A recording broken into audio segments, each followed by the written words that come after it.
Sebetulnya untuk berpuasa pada wanita yang sedang hamil itu boleh-boleh saja. Tetapi memang ada hal-hal yang perlu diperhatikan atau rambu-rambu khusus nih untuk moms yang lagi hamil terus ingin menjalankan puasa. Sebelum menjalankan puasa, ada beberapa moms yang berpikir nanti kalau puasa akan terjadi hal-hal apa aja ya?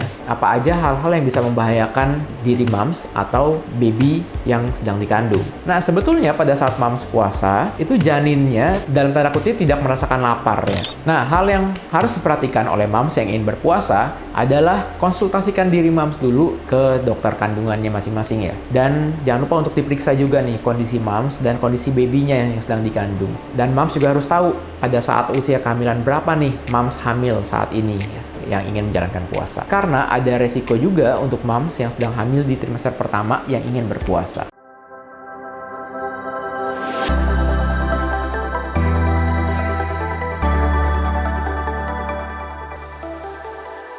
Hai, kembali lagi di channel Dr. Kevin. Apa kabarnya semua? Semoga semua dalam keadaan yang sehat ya. Nah, kali ini berhubung dengan sudah mau masuk bulan puasa atau sudah mau puasa, ada beberapa hal yang harus diperhatikan oleh ibu hamil yang ingin berpuasa. Nah, pengen tahu seperti apa? Ikutin terus ya. Sebelum saya lanjut, buat kalian yang baru pertama kali ketemu dengan channel ini, jangan lupa ya untuk dukung terus channel Dr. Kevin. Caranya gampang, tinggal klik tombol subscribe-nya di bawah sini yang tulisan subscribe. Tinggal kalian klik aja. Jangan khawatir, karena subscribe itu gratis. Dan juga nyalakan loncengnya ya, supaya setiap kali ada video baru, kalian langsung dapat notifikasinya.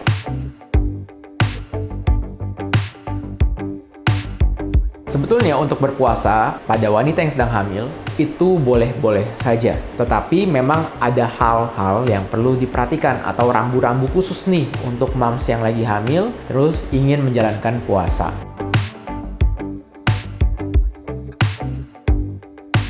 Sebelum menjalankan puasa, ada beberapa moms yang berpikir nanti kalau puasa akan terjadi hal-hal apa aja ya? Apa aja hal-hal yang bisa membahayakan diri moms atau baby yang sedang dikandung. Nah, ada pertanyaan, dok, nanti kalau puasa, nanti janinnya ikut kelaparan nggak? Nah, sebetulnya pada saat moms puasa, itu janinnya dalam tanda kutip tidak merasakan lapar ya. Jadi, janin yang dikandung itu bukan langsung kayak kita dewasa nih, kita makan terus langsung masuk ke lambung. Tidak. Jadi nutrisi yang sampai ke janin itu langsung melalui tali pusat. Jadi pada saat langsung masuk ke tali pusat, lambungnya janin tetap kosong tuh ya, sehingga janin tidak merasakan lapar. Dan jangan khawatir, janin itu tetap mendapatkan nutrisi dari moms yang sedang hamil. Jadi kalau misalnya moms nggak makan, itu bisa saja. Jadi nutrisinya itu diambil dari cadangan tubuh yang di dalam tubuh moms. Nah, jadi efeknya kalau misalnya moms makannya tidak teratur, tidak mengandung gizi yang seimbang untuk ibu hamil, nah itu yang akan dipakai adalah cadangan di dalam tubuh moms. Nah, itu yang akan sangat disayangkan apabila moms tetap menjalani puasa tetapi tidak mengikuti rambu-rambunya. Nah, ada juga yang berpikir bahwa wah, nanti kalau kelaparan bisa bikin kontraksi.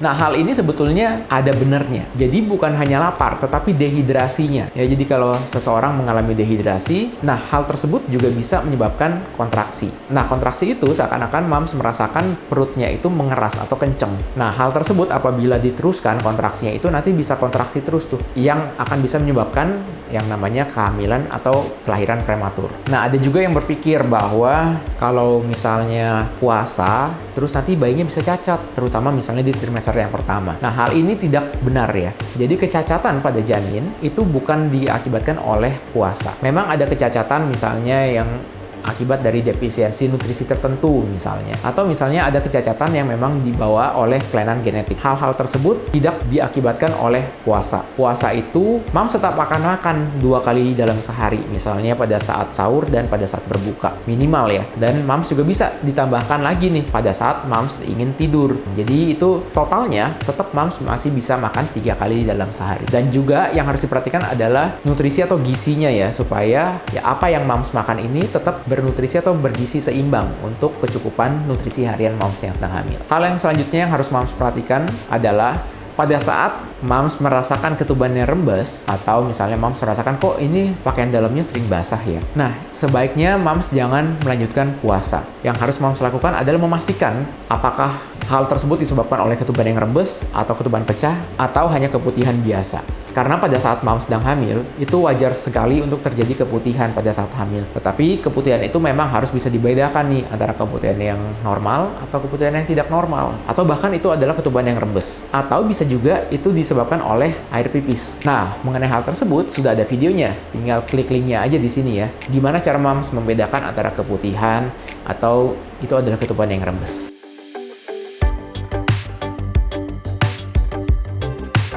Nah, hal yang harus diperhatikan oleh moms yang ingin berpuasa adalah konsultasikan diri moms dulu ke dokter kandungannya masing-masing ya. Dan jangan lupa untuk diperiksa juga nih kondisi moms dan kondisi babynya yang sedang dikandung. Dan moms juga harus tahu pada saat usia kehamilan berapa nih moms hamil saat ini yang ingin menjalankan puasa. Karena ada resiko juga untuk moms yang sedang hamil di trimester pertama yang ingin berpuasa. Jadi, pada saat moms sudah di trimester kedua atau ketiga, itu memang relatif lebih aman untuk menjalankan puasa dibandingkan dengan moms yang sedang hamil di trimester pertama. Nah, apabila moms dalam kondisi yang fit, keadaan baby juga baik, dalam arti perkembangan dan pertumbuhan baby dalam perut itu masih dalam kurva yang normal, itu moms boleh saja untuk menjalankan puasa. Tetapi apabila moms ada komplikasi dalam kehamilan, misalnya ada tekanan darah tinggi, kencing manis dalam kehamilan, ataupun misalnya komplikasi dari si baby yang dikandung, misalnya terdapat IUGR atau intrauterine growth restriction.